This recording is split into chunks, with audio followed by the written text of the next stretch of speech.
membawa energi berlebih yang ada di kepala dan di sekujur tubuh ke bawah, sehingga tubuhnya bisa rileks.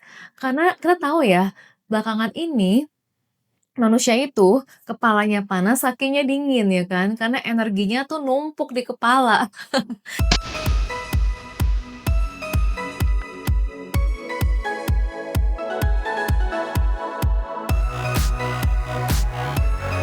Halo, ketemu lagi kita di video kali ini. Aku adalah Amelie Devina, seorang hipnoterapis past life regression.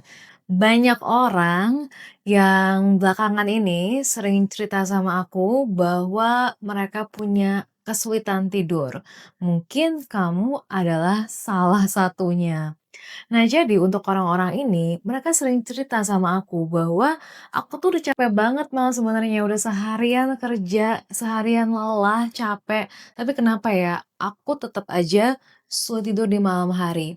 Nah, teman-teman, kamu tidak sendirian, aku pun pernah mengalami hal yang sama. Dan kalau kamu tahu, sebenarnya banyak orang lainnya di muka bumi ini juga mengalami hal yang sama. Bahkan ada penelitian yang mengatakan bahwa 30 sampai 50% orang di muka bumi ini mengalami insomnia akut dan 10% orang di muka bumi ini mengalami insomnia kronis.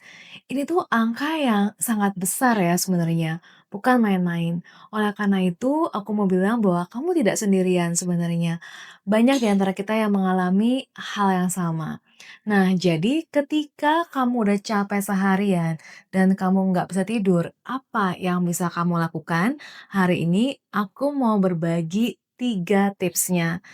Yang pertama yang sederhana aja bahwa kalau misalnya kamu udah semalaman nggak bisa tidur, bahkan idealnya kalau kamu sudah 30 menit, 40 menit bolak-balik uring-uringan di atas tempat tidur, mendingan kamu bangun. Kenapa? Karena kita tidak mau otak kita mempunyai asosiasi yang buruk sama tempat tidur kita. Karena kalau kita udah bolak-balik uring-uringan terus-menerus berhari-hari di tempat tidur kita, jadinya kita akan tanpa sadari menganggap bahwa tempat tidur kita atau kasur kita tuh seperti medan perang, battlefield. Itu yang kita tidak inginkan.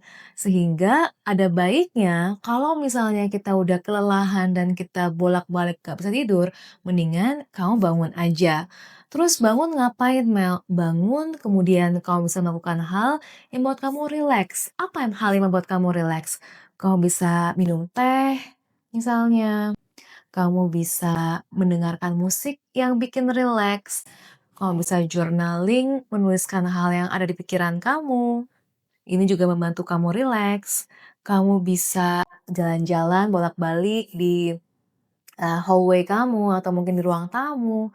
Kamu bisa nonton sesuatu yang lucu misalnya, atau dengerin podcast, atau misalnya kamu bisa baca buku, apapun yang membantu kamu untuk rileks.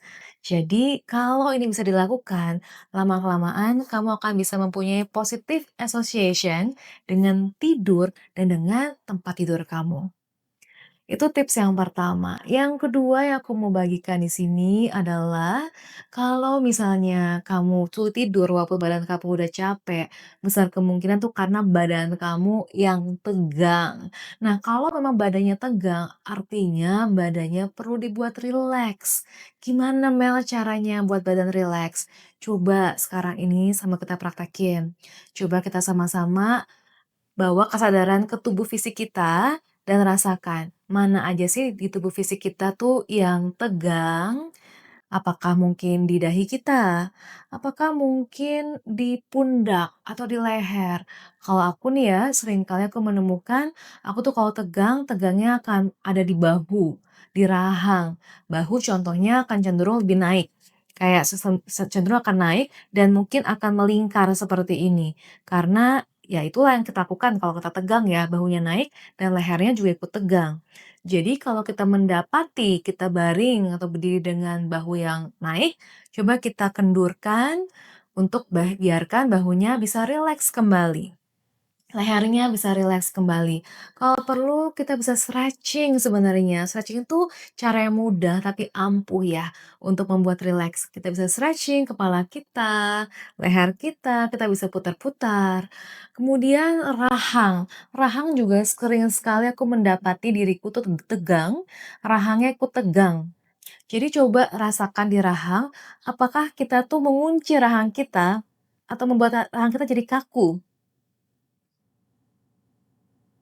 Kadang-kadang kita menulis atau mengetik terlalu kaku rahangnya, coba kita kendurkan rahang ini.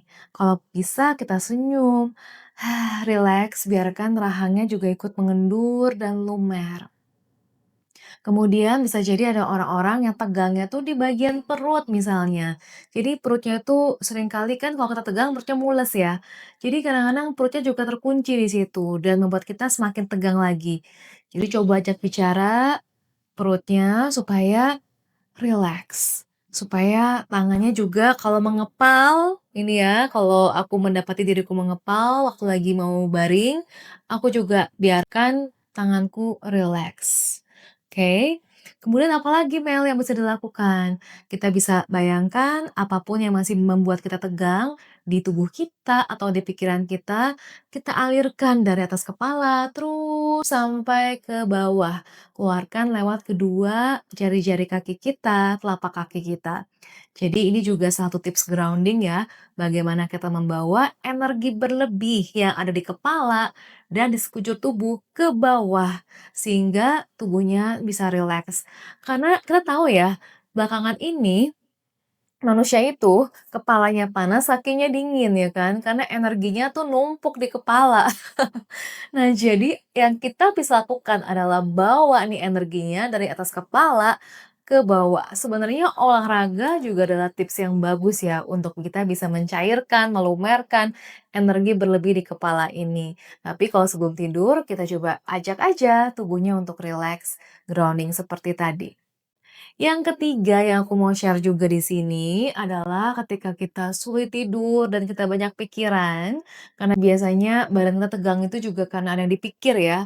Entah yang dipikir itu adalah masa lalu, entah itu masa depan, atau mungkin masa sekarang, atau orang tertentu, situasi tertentu, atau besok masih bakal ngapain, apapun lah yang bikin tegang, ini juga tips yang aku sering lakukan kepada diriku sendiri, aku akan bilang, "Mel, udah mikirnya besok aja, sekarang tidur dulu yuk." Itu biasanya akan sangat membantu. Ulangi beberapa kali kalau perlu, nggak perlu marah-marah, karena biasanya pikiran makin dimarahin tuh makin menjadi-jadi dia, nggak akan bisa dimarahin. Oke, jadi bilang aja seperti ini, "Udah nggak apa-apa mikirnya, lanjutin besok ya. Besok kita masih bisa mikir lagi. Sekarang aku butuh tidur. Jadi tidur dulu ya." Kira-kira seperti itu. Tentunya kamu bisa pakai kata-katamu sendiri. Nah, semoga tips-tips tadi bisa membantu ya. Ketahuilah bahwa pada akhirnya tidur itu adalah sesuatu yang sangat natural sebenarnya. Dan sebenarnya nggak perlu kita pikirkan, nggak perlu kita upayakan, tapi badan kita sudah tahu pada akhirnya ya, kapan waktunya beristirahat.